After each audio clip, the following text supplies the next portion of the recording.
Hello friends, नमस्कार। मैं अनूप यादव स्वागत करता हूं आप सभी का जीएस ज्ञान 247 यूट्यूब चैनल पर।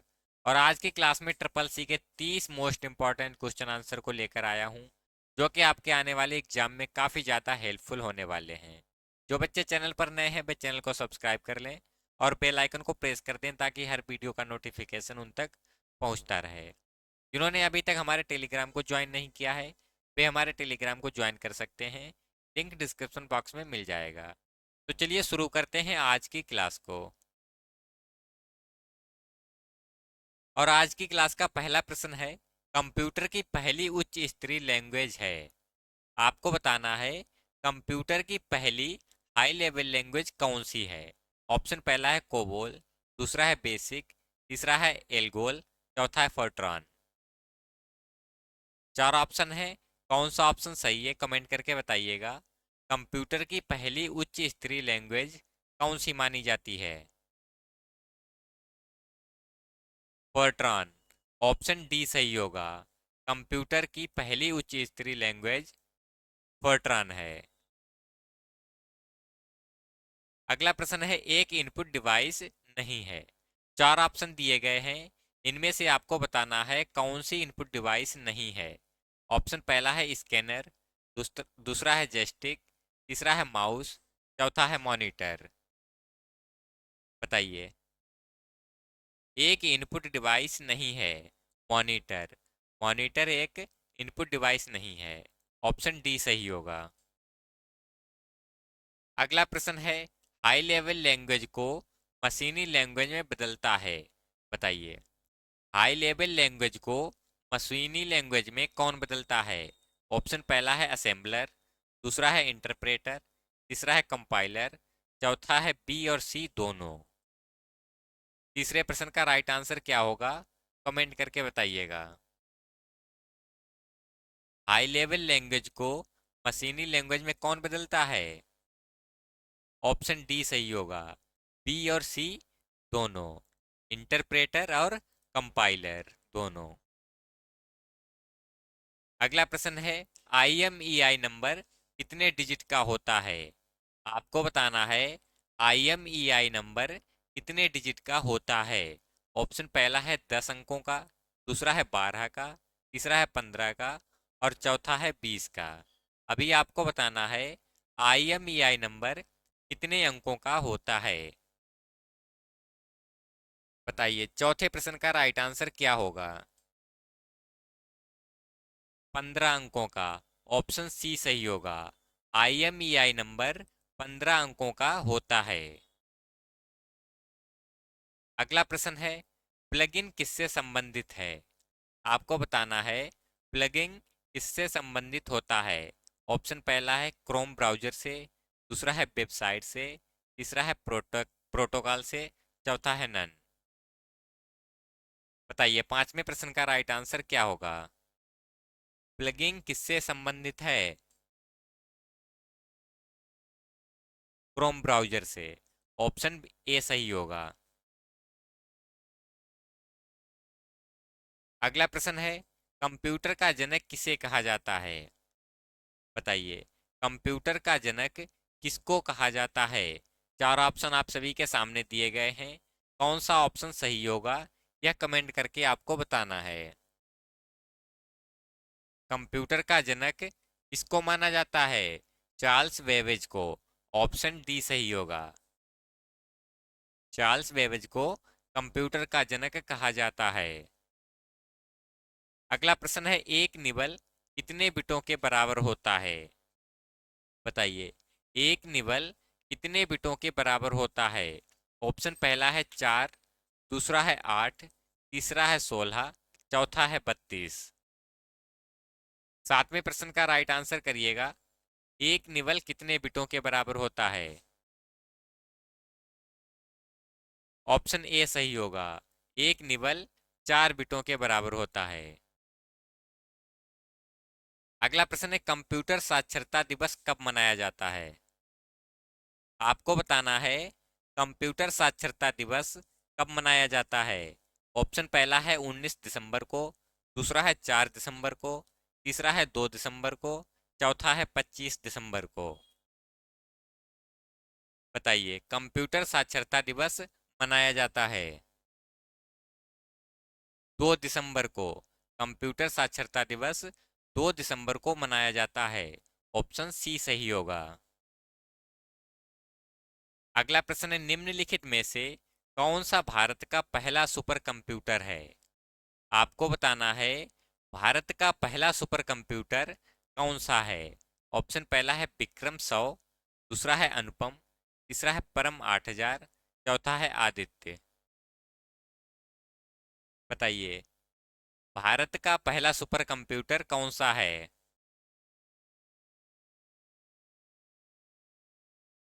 परम 8000। ऑप्शन सी सही होगा।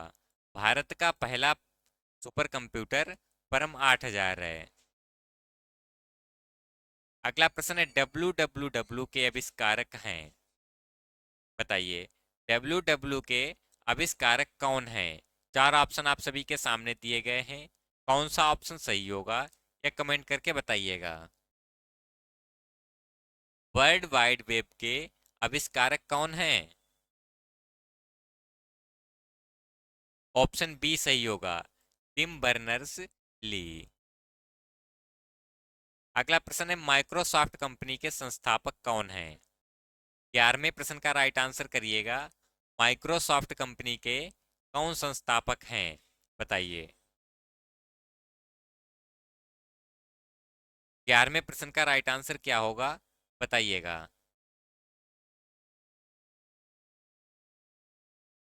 ऑप्शन डी सही होगा, ए और बी दोनों। माइक्रोसॉफ्ट कंपनी के संस्थापक बिल गेट्स और पॉप एलन हैं। अगला प्रश्न है, भारत में सिलिकॉन वैली कहाँ स्थित है? 12वें प्रश्न का राइट आंसर क्या होगा? भारत में सिलिकॉन वैली कहाँ स्थित है?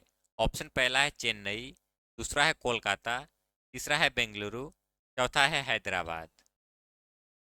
बताइए, सिलिकॉन वैली कहाँ स्थित है भारत में? Option C Bengaluru. बेंगलुरु को सिलिकॉन वैली कहा जाता है। अगला प्रश्न है, किसी प्रोग्राम में बग क्या होता है?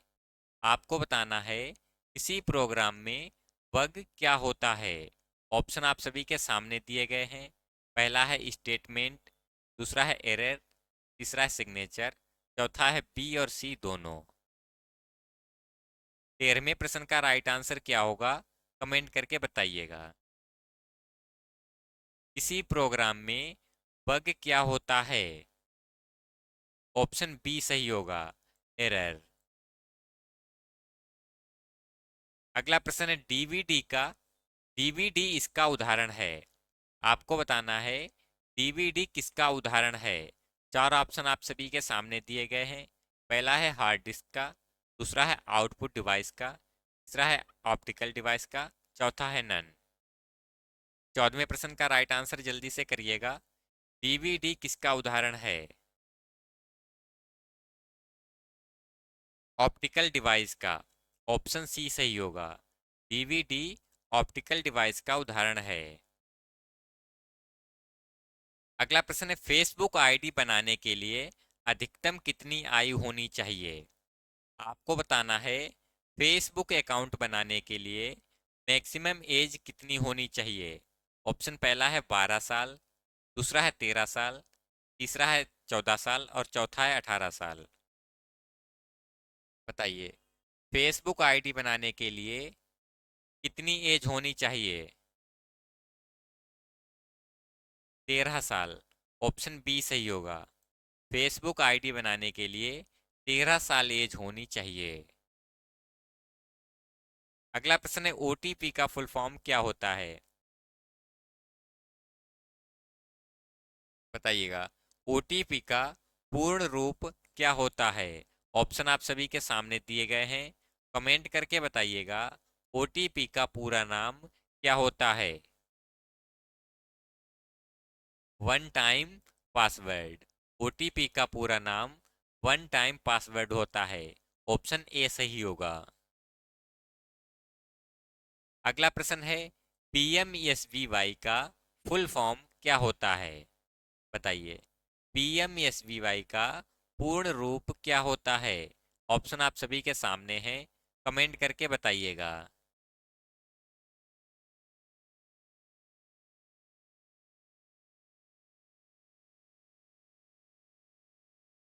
ऑप्शन ए सही होगा, प्रधानमंत्री सुरक्षा बीमा योजना। अगला प्रश्न है, डिलीट मेल कहाँ स्टोर होते हैं? 18वें प्रश्न का राइट आंसर करिएगा। डिलीट मेल कहाँ पर स्टोर होते हैं?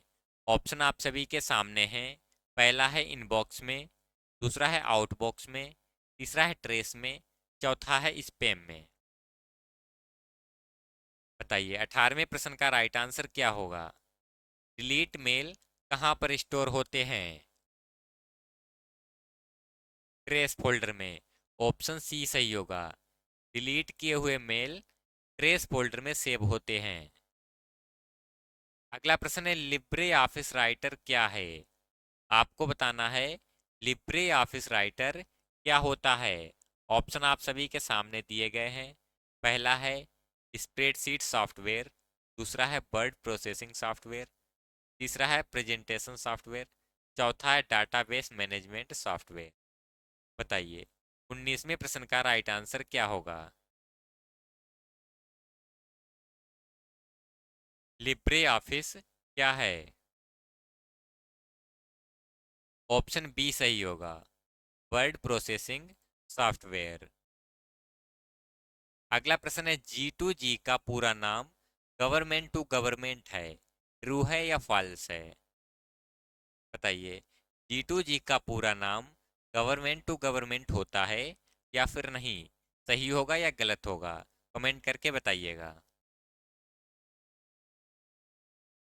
ऑप्शन ए, जी टू जी का पूरा नाम गवर्नमेंट टू गवर्नमेंट होता है, ट्रू होगा। अगला प्रश्न है, आधार कार्ड किसके द्वारा जारी किया गया? अभी आपको बताना है आधार कार्ड किसके द्वारा जारी किया गया। ऑप्शन आप सभी के सामने हैं। पहला है UIDAI, दूसरा है RBI, तीसरा है नन, चौथा है बोथ A&B।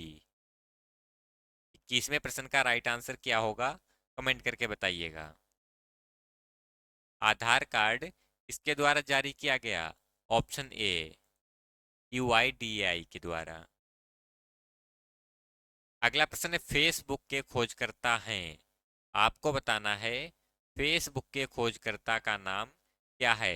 ऑप्शन आप सभी के सामने दिए गए हैं, कमेंट करके बताइएगा। Mark Zuckerberg. ऑप्शन ए सही होगा, फेसबुक के खोजकर्ता मार्क जुकरबर्ग हैं। अगला प्रश्न है, अधूरे ईमेल कहाँ सहेजे जाते हैं? बताइए अधूरे मेल कहाँ पर सेव किए जाते हैं। ऑप्शन आप सभी के सामने हैं।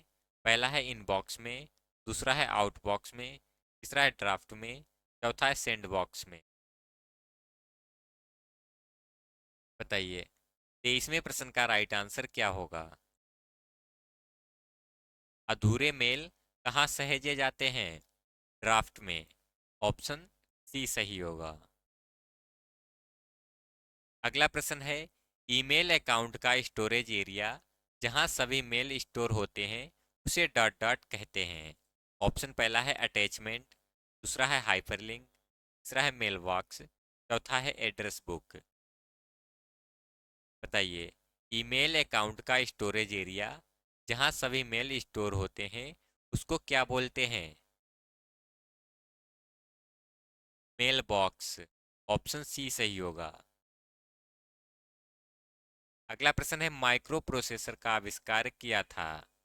आपको बताना है माइक्रो प्रोसेसर का आविष्कार किसने किया था। पहला है IBM ने, दूसरा है एप्पल ने, तीसरा है आईटेल ने, चौथा है HCL ने। 25वें प्रश्न का राइट आंसर जल्दी से बताइएगा, क्या होगा सही आंसर? माइक्रो प्रोसेसर का आविष्कार किसने किया था? ऑप्शन सी सही होगा, आईटेल ने। अगला प्रश्न है, पेन ड्राइव को कंप्यूटर से जोड़ने के लिए प्रयोग होता है। आपको बताना है पेन ड्राइव को कंप्यूटर से जोड़ने के लिए इसका प्रयोग किया जाता है। ऑप्शन आप सभी के सामने दिए गए हैं। कमेंट करके बताइएगा 26वें प्रश्न का राइट आंसर क्या होगा।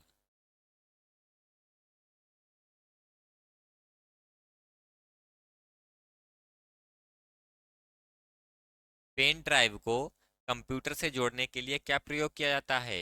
यूएसबी पोर्ट का। ऑप्शन ए सही होगा। अगला प्रश्न है, एसएमटीपी का पोर्ट नंबर क्या है? एसएमटीपी का पोर्ट नंबर क्या होता है? ऑप्शन पहला है 80, दूसरा है 143, तीसरा है 25, चौथा है 110। बताइए, एसएमटीपी का पोर्ट नंबर क्या है? Option C 25। अगला प्रश्न है, कैल्क का फाइल एक्सटेंशन क्या है? बताइए, कैल्क का फाइल एक्सटेंशन क्या होता है? ऑप्शन आप सभी के सामने हैं। पहला है डाट ओडीटी, दूसरा है डाट ओडीपी, तीसरा है डाट ओडीएस, चौथा है नन। बताइए 28वें प्रश्न का राइट आंसर क्या होगा। कैल्क का फाइल एक्सटेंशन क्या होता है? Dot ODS. ऑप्शन सी सही होगा। अगला प्रश्न है, इनमें से कौन कंप्यूटर का गुण नहीं है? आपको बताना है इनमें से कंप्यूटर का गुण कौन सा नहीं है। ऑप्शन आप सभी के सामने दिए गए हैं। पहला है जल्दी निर्णय लेने की क्षमता, दूसरा है गोपनीयता, तीसरा है बुद्धिहीन, चौथा है विविधता। बताइए, इनमें से कौन कंप्यूटर का गुण नहीं है? ऑप्शन सी बुद्धिहीन। अगला प्रश्न है, आईबीएम का पूरा नाम है। आपको बताना है आईबीएम का पूरा नाम क्या होता है।